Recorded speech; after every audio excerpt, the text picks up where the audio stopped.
Katika vita baridi ya kiuchumi, China imetoa pigo la kushtukiza na la kushangaza watu wengi. Yaani licha ya mashinikizo makali na taarifa za kibiashara zilizowekwa na Marekani, mauzo ya bidhaa za China kwa nje yanaongezeka kwa kasi ambayo haikutarajiwa. Kama gazeti la Wall Street Journal lilivyoripoti, ukuaji huu ndio wa kasi zaidi kuonekana katika kipindi cha miezi 6. Takwimu za Septemba zimeleta mshangao mkubwa. Kiasi cha jumla cha mauzo ya bidhaa kutoka China kiliongezeka kwa 8.3 ikilinganishwa na Septemba mwaka jana, ikiongezeka. Hii ni ongezeko kubwa sana, hasa ukilinganisha na ukuaji wa 4.4 uliorekodiwa mwezi Agosti.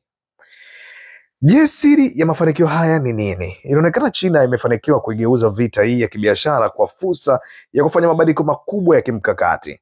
Ni kweli usafirishaji wa bidhaa kwenda Marekani umeporomoka kwa 27% mwaka huu peke yake.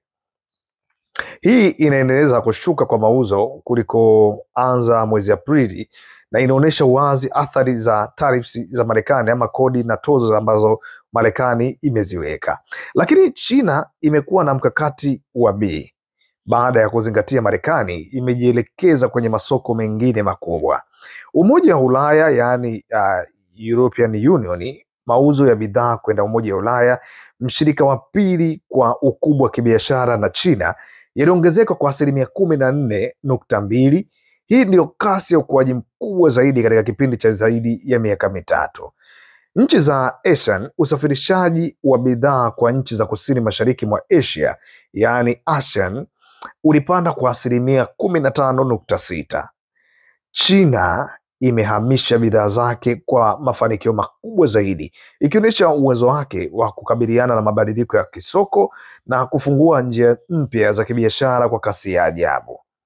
Wataalamu wa uchumi wanaanza kutilia shaka ukubwa wa athari za tariffs za Marekani. Baada ya kushuka kwa mauzo kwenda Marekani, sasa nchi hiyo inachangia 10% tu ya mauzo yote ya China. Kadri mauzo ya moja kwa moja kwenda Marekani yanavyopungua na masoko mengine kama Umoja wa Ulaya na nchi za Asia yanavyoongezeka, uwezo wa Marekani kuumiza uchumi wa China kwa tariffs unazidi kuwa mdogo sana.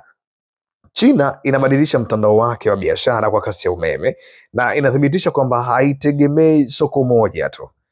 Hili linamaanisha kwamba lengo la Marekani kuzuia ukuaji na China linakumbana na changamoto kubwa, kwa sababu China inakwepa mtego huo kwa urahisi zaidi. China inaendelea kutoa somo kwa ulimwengu wa kibiashara, ikionyesha jinsi ya kugeuza shinikizo kuwa chanzo cha uvumbuzi wa masoko. Ukuaji huu wa 8.3 unaashiria kwamba injini ya uchumi wa China bado ina nguvu nyingi sana, na ulimwengu unapaswa kujiandaa kwa muundo mpya wa kibiashara ya kimataifa.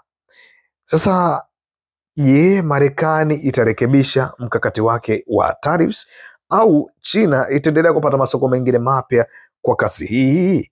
Nadhani endelea kufuatilia hapa ili ushuhudie vita hii ya kiuchumi ya karne ya 21.